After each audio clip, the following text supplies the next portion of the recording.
So Allah subhanahu wa ta'ala came and He says, do not kill your children.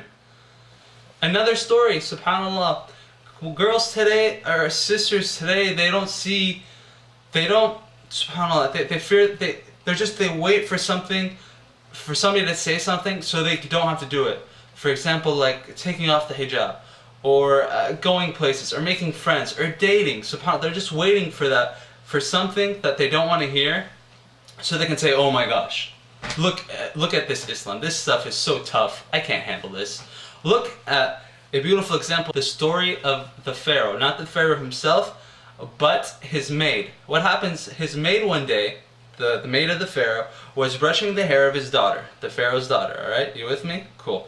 So one day, she accidentally, as she was brushing the hair, of her daughter, the Pharaoh's daughter, sorry, she drops it.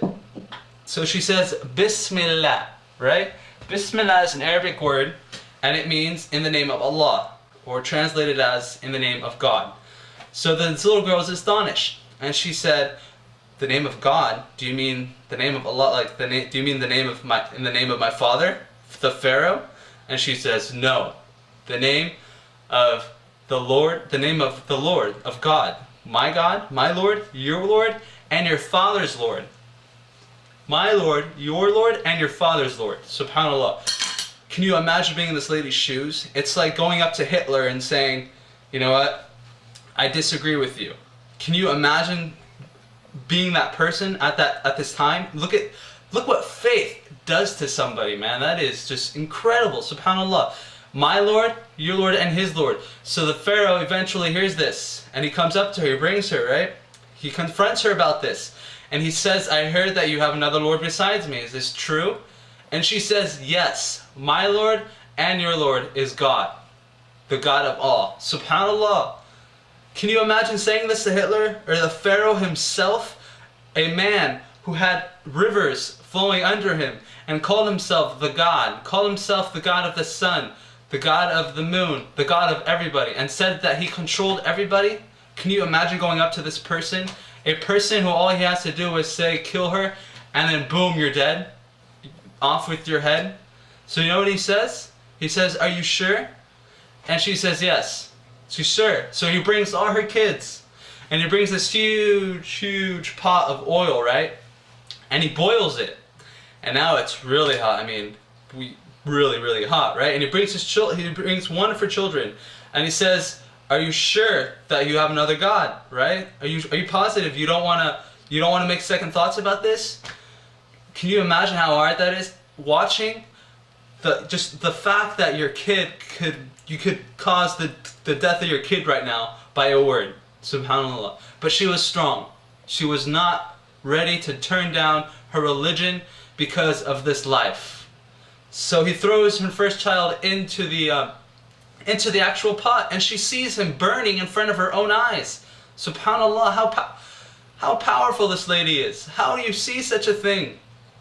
So he takes another kid and another, one after the other, and he throws each and every one of them into this very pot. And at the end she says something.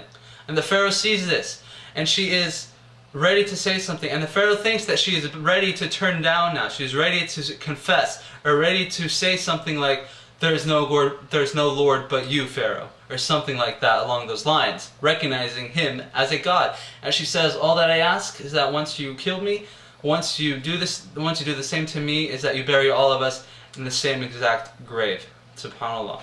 Look at what faith can do with somebody. Wallahi, brothers and sisters, I know sisters that the only reason they took off their hijab was because they used to wear hijab, but they took it off because they were afraid their teacher would have given them an F.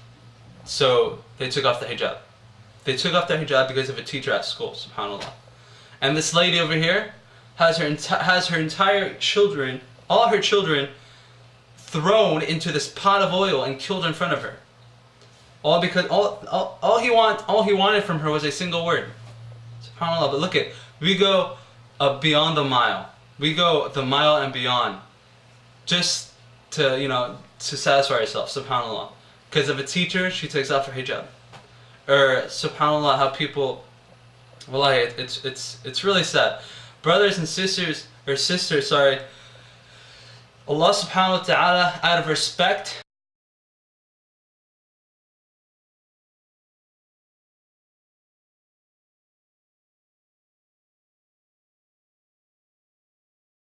ثم أبيك.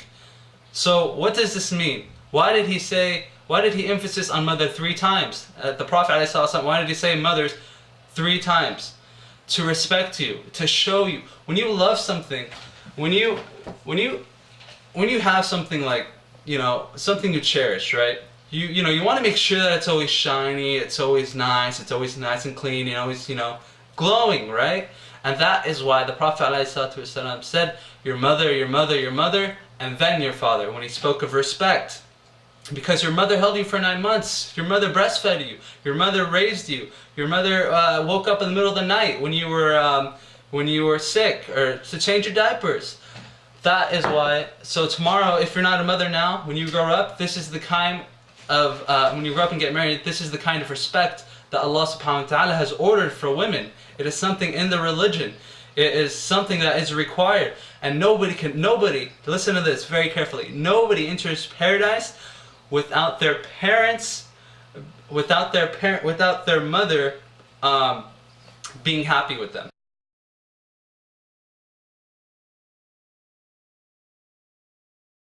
If your mother is not happy with you, don't even think you're going to smell paradise.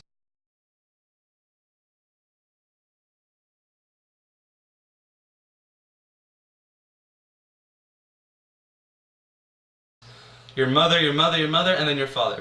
Father is very important, but we're trying to focus on sisters right now. So please excuse me, fathers out there. So another thing is the Prophet ﷺ said, well, he mentions, like, when he's talking about some of the keys of Islam, he says your mother, your sister, your daughter, and your wife. So those 4 main keys are the main keys to paradise. He gives us the main keys to paradise. So that is when it comes to play where we have something very cherishable, where we want to make sure it's always nice and clean, it's always happy, it's always satisfied, we never do anything or say anything wrong to them, and they're always happy. So this is the kind of respect that the religion of Islam orders Muslims to do towards sisters in Islam.